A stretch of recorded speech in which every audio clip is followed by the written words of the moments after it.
Right, let's take a look at solving trigonometric equations using a graph. First, we're going to solve this algebraically, and then we'll look at a graph and kind of check our work.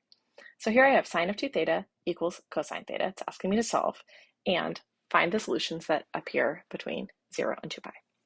So what I'm going to do is use the identity I have that says the sine of 2 theta is equal to 2 sine theta cosine theta. And I want to use that because I don't want my inputs to be different.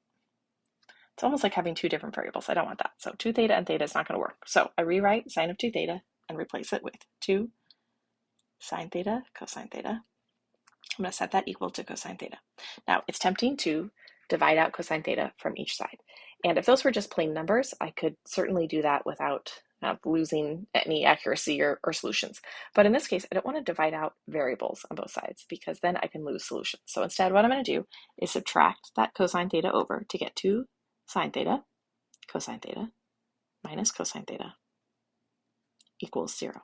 Then, since cosine theta is the greatest common factor on both sides, I'm going to factor that out and leave with 2 sine of theta in the first term minus 1 in the second term. So it leaves me with the equation cosine theta times the quantity 2 sine theta minus 1 equals 0. So now I'm going to set each of these factors equal to 0. Cosine of theta equal to 0. Where does that happen? Well, it happens on the y-axis. It happens at pi over 2 and 3 pi over 2. My other equation is 2 sine of theta minus 1 equals 0. That happens when 2 sine of theta equals 1, and sine of theta is 1/2. So where does sine of theta equal 1/2? Well, of course, it's where our y value is 1/2 on the unit circle, which happens in two places, at pi over 6 and 5 pi over 6. So what do my equations become? Cosine of theta equals 0. In terms of theta, right, writing this where my equation starts with theta would be theta equals pi over 2 and theta equals 3 pi over 2. For sine of theta equals 1/2, I get theta equals pi over 6 and theta equals 5 pi over 6. I'm really racking up my solutions. Let's write them out in a solution set. So pi over 6, pi over 2, 5 pi over 6, and 3 pi over 2. If I wanted to solve this by graphing, okay, I'm going to look up here, and what would I do? Well, what I'm going to do, so to solve by graphing,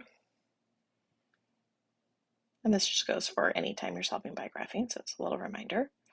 I'm going to set my first side equal to y1, so I'm going to just have sine of 2 theta. And notice I'm using my original left side instead of like one that I made it into. And then y2 is just cosine theta. Okay, and so I can see that that's what I have graphed down here. So here is my y1 equals sine of 2 theta. In blue, I have my y2 equals just a regular old cosine theta. And then where do they intersect? Well, first I said only look at intersections between where x, or in this case the theta, is 0 to 2 pi. And then I have my x coordinates are what makes up my solution set. Okay. And these are, in different order than up here, and that's okay. These don't need to be ordered. So I have pi over 6, pi over 2, 5 pi over 6, and 3 pi over 2. And so I can see that it matches, so that's good. So if you're, in a place where you're, allowed to use a graphing calculator or something, it's a good way to check your work. And it's certainly nice when I don't have these nice answers, right, that appear on the unit circle and I'm getting something kind of funny. Then a graph is a nice way to estimate that solution set.